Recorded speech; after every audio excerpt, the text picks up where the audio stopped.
룻기는 어떻게 보면 아주 작은 단편 소설 같은 그런 아름다운 그런 이야기입니다. 또 이 룻기는 또 예수님을 이해하고 기독교를 이해하는데 굉장히 중요한 책이라고 할 수 있겠습니다. 이제 사사기가 다 끝나고 이제 사사기가 그렇게 혼란한 시대에 룻기를 통해서 성경을 아주 잘 정리해 주는 겁니다. 이제는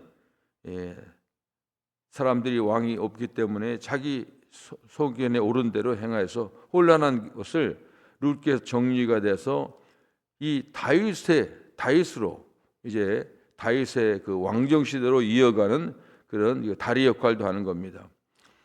이 룻기는 이제 우리가 4장 조그만 성경책입니다만은 그런데 이걸 보면 이제 우리가 앞에서 룻기를 읽은 것을 기억하면서 보면은 이제 오늘 보면은 보아스와 롯이 결혼해서 아이를 낳는 그런 과정입니다.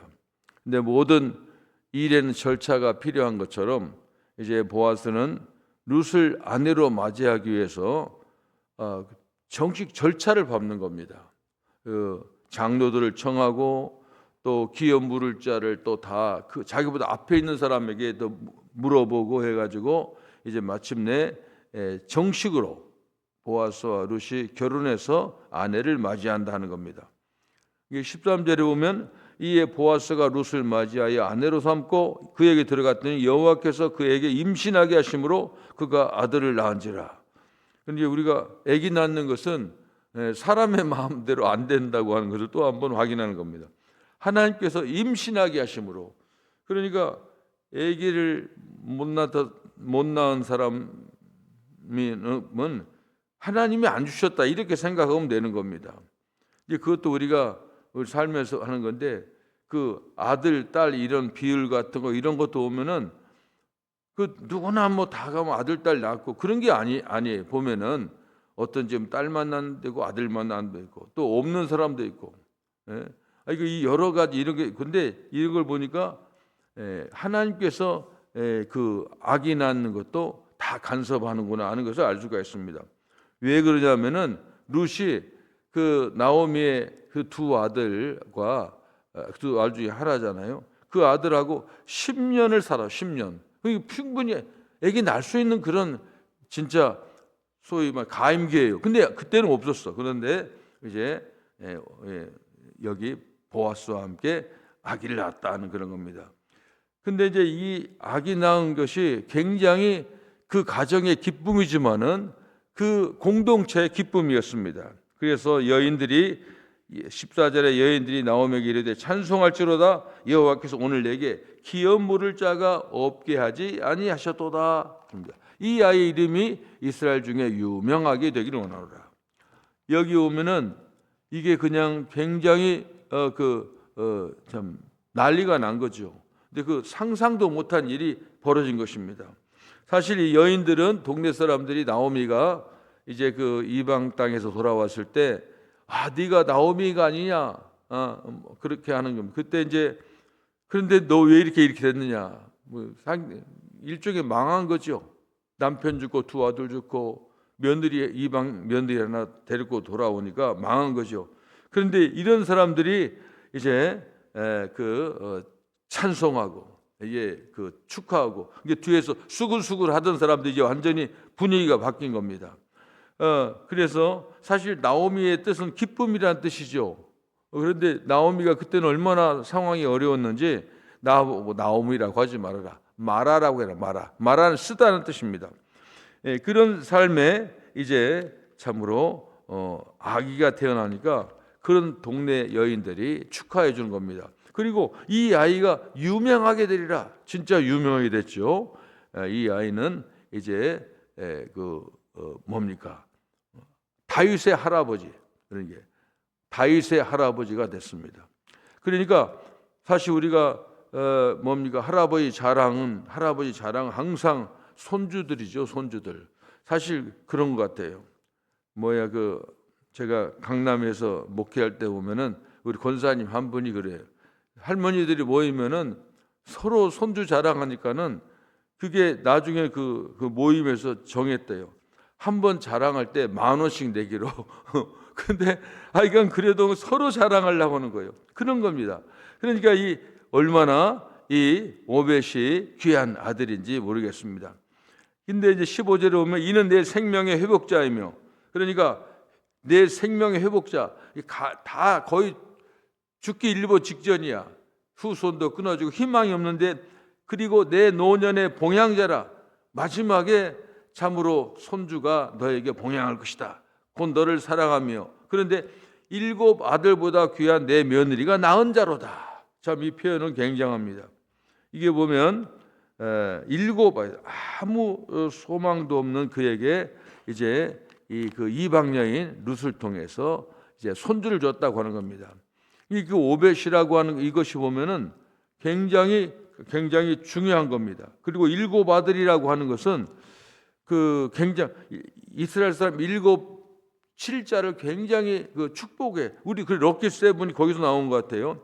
굉장히 중요한 겁니다. 그러니까 칭찬 중에 칭찬입니다. 7 아들보다 네 며느리가 룻이 더 낫다고 하는 겁니다. 그런 것을 얘기하는 겁니다.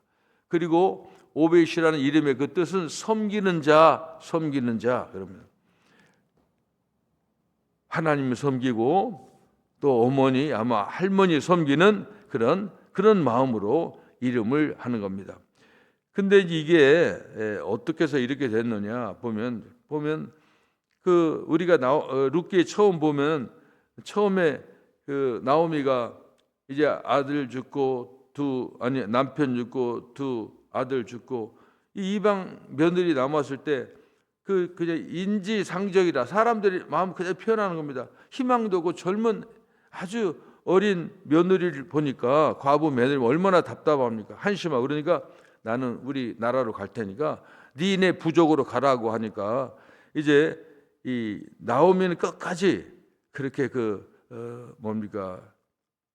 내가 어머니 따라가겠다. 어머니 하나님이 나의 하나님이고 어디든지 죽는 데까지 따라가겠다. 그런 걸 볼 때 우리가 거기서 이제 감동을 받는 겁니다.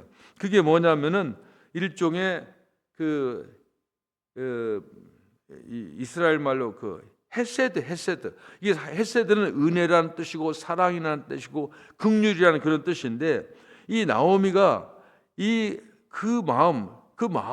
마음이 기특하지요. 이게 사랑입니다. 이게 이런 걸 통해서 하나님께서는 새로운 생명을 허락해 주셨고, 이걸 통해서 동네 사람들에게 비난하고 수군거리 사람 칭찬을 받고 하는 것이 이게 전적인 하나님의 헤세드 은혜라고 하는 겁니다. 이것이 그러니까 이런 것을 이제 우리가 볼 수가 있습니다. 그러니까 하나님께서 항상 우리가 하는 모든 일의 삶 속에서 지켜보고 계시는 거예요. 하나님 항상 보고 계신 겁니다. 그래서 룻이 시어머니 나오미에게 헤세드를 베풀었더니 하나님께서 나오미에게 헤세드를 베풀고 룻에게 헤세드를 베푸는 겁니다. 이런 것을 우리가 잘 볼 수가 있습니다. 그렇기 때문에 우리는 언제 어디서든지 항상 하나님의 은혜를 기억하면서, 근데 사실 우리의 헤세드 은혜는 예수 믿는 사람은 헤세드를 받은 거예요. 은혜를 받은 거예요. 그래서 이제 이 나오미 같이 이렇게 헤세드를 베풀었기 때문에 헤세드를 받았다, 이게 아니라 우리는 이제는 이미 하나님을 받은 거예요. 예수를 받은 거예요. 그렇기 때문에 그 헤세드가 흘러가게 돼야 됩니다. 내 속에 있는 예수님의 은혜가 흘러갈 수 있도록 이제 우리가 해야 되는 겁니다. 16절에 나오미가 아기를 받아 품에 품고 그의 양육자가 되니, 참 대가 끊기는 그 집안에, 전혀 희망이 없던 집안에 아기가 태어나서 오벳을 태어나서 이제 그것을 참 그를 양육하고 손주들을 볼 수 있는 그런 기쁨이죠. 우리들이 가끔 우리 교인들도 이제 나이가 있으니까 교회에 빠지는 이유 중에 하나가 손주들 보러 가는 거예요. 그런 거예요. 그게 얼마나 기쁩니까? 그런 것입니다. 이런 것은 참으로 아름다운 일이죠. 그런데 또 재밌는 거 뭐냐면, 이름을 누가 지어줬느냐? 동네 사람들이 져줬어요. 근데 성경은 여기밖에 없어요. 전부 이름은 부모님이 지어주거나 하나님이 딱 그 이름을 지어주는데 동네 사람들에게 이제 이름을 짓는 겁니다. 그래서 섬기는 자, 그리고 이 아이가 후에 다윗의 아버지인 이새의 아버지가 된다고 하는 겁니다. 이제 이러면서 이제 끝나는데 마지막에 그 베레스의 후보, 계보가 나옵니다. 베레스의 아버지는 유다거든요. 야곱의 12아들 중에 유다가 나와요. 그 유다를 우리가 꼭 우리가 생각해 봐야 됩니다. 그 유다, 그러니까 유다는 넷째 아들인데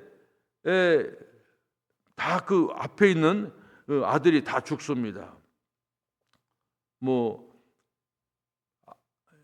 야곱의 그 자기 아내하고 이상한 짓 한 첫째 아들 르우벤도 하고, 그 다음에 레이와 시몬이 또 뭡니까 디나 자기 딸이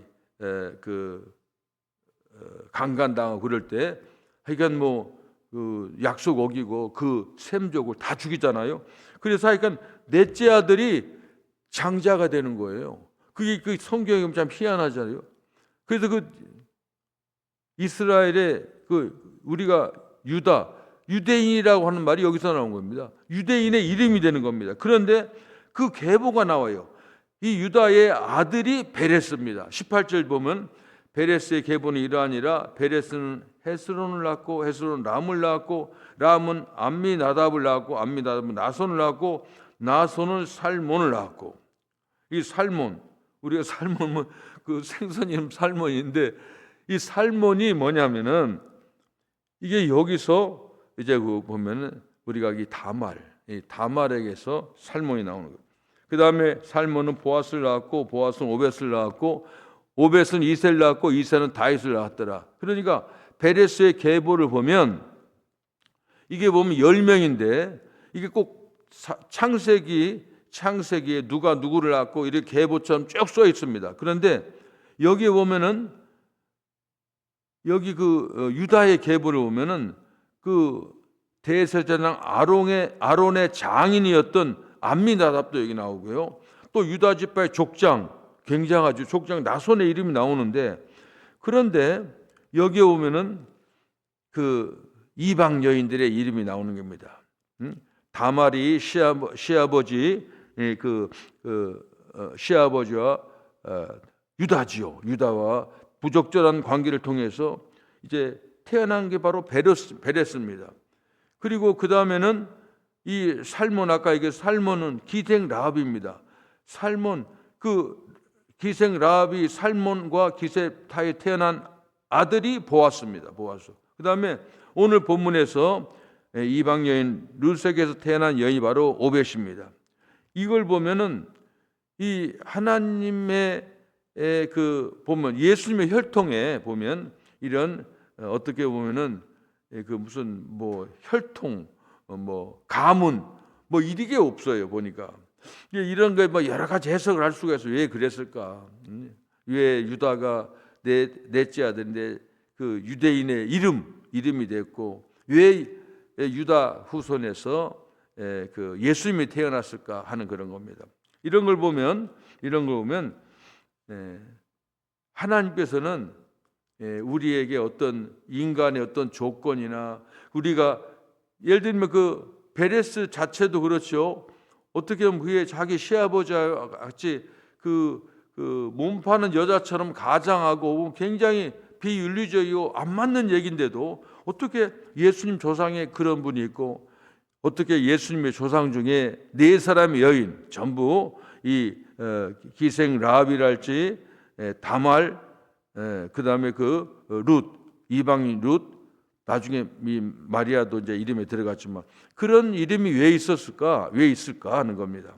그래서 이것은 하나님의 구원의 역사 속에서는 하여간 이게 그러니 그거 보면은 자연적 세상 법칙대로 하면 이게 나올 수가 없는 후손이 이어질 수가 없는 유대인의 족속들이 이어갈 수 없는데도 그 중간에 연결고리 이걸 하나님 다 만들어 주시는 겁니다. 그래서 하나님께서는 예수님을 이 땅에 참 그러니까 하나님이 사람이 되어서 이 땅에 육신이 몸을 왔다 간다는 얘기가 아니라 이게 보면은 희귀묘하게 하나님께서 하시는 겁니다.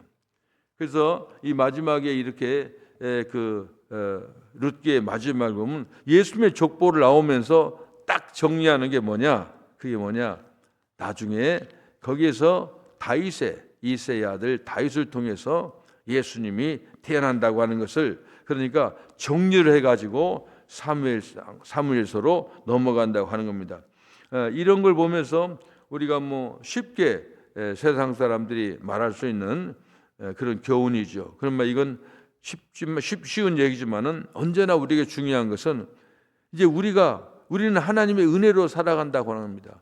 하나님의 은혜가 아니면 어떻게 예수님이 어떻게 보면 복잡한 안 좋은 족보지요, 세상 말로 하면. 그런데 이 태어나느냐, 이런 걸 보면서 하나님은 우리에게 우리의 어떤 신분과 처지와 상황과 이런 관계없이 끊임없는 헤세드, 끊임없는 은혜를 주시고 사랑을 베풀어 준다고 하는 겁니다. 그러니까 우리가 자연적으로 아까 얘기한 대로 은혜가 흘러가야 돼요. 룻이라고 하는 사람들, 그 사람이 한 게 별로 다른 거 없어요. 특기가 있어요. 큰 공적을 세우고 가문 좋지. 단지 그 마음에 하나님의 마음, 은혜죠, 은혜. 헤세드를 가지고 있으니까 하나님의 은혜를 받고 이게 또 흘러가는 겁니다. 예수 믿는 건 그런 거 아닌가, 다른 게 아닌 것 같아요. 이게 사람들에게 하나님의 헤세드를 흘려보내는 겁니다. 헤세드 우리가 받았기 때문에 이런 형편없는 가문에서 우리 예수님이 태어났다고 하는 겁니다. 근데 그렇게 왜 그렇게 했느냐? 그렇게 할 수밖에 없었어요. 우리를 구원하기 위해서 사람의 몸을 입고 이 땅에 오시고 이런 방법밖에 없었어요. 그걸 보는 거예요, 우리가. 이게 하나님의 은혜고 헤세드입니다.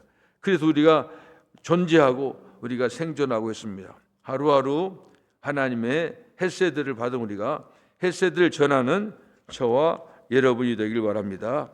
기도하겠습니다. 하나님, 룻기를 통한 하나님의 음성을 듣기를 원합니다. 부족하고 연약하고 악하고 약해도 하나님께서는 저희들을 사랑하시고 끊임없는 은혜를 주셔서 지금까지 우리를 살려주시고 하루하루 생명 영장시켜 주시고 하나님의 사랑을 받고 많은 사람들에게 사랑을 전할 수 있도록 하나님께 힘주심을 감사합니다. 우리는 하나님 말씀을 이렇게 매일매일 보면서 예배하면서 이 세상 얘기를 듣는 것이 아니라 하나님의 음성을 듣고 하나님의 마음을 또 한번 확인하고 또 하나님의 놀라운 사랑을 확인하면서 감사하면서 그 사랑으로 그 마음으로 살아갈 수 있도록 하나님 도와주시옵소서. 예수님의 이름으로 기도합니다. 아멘.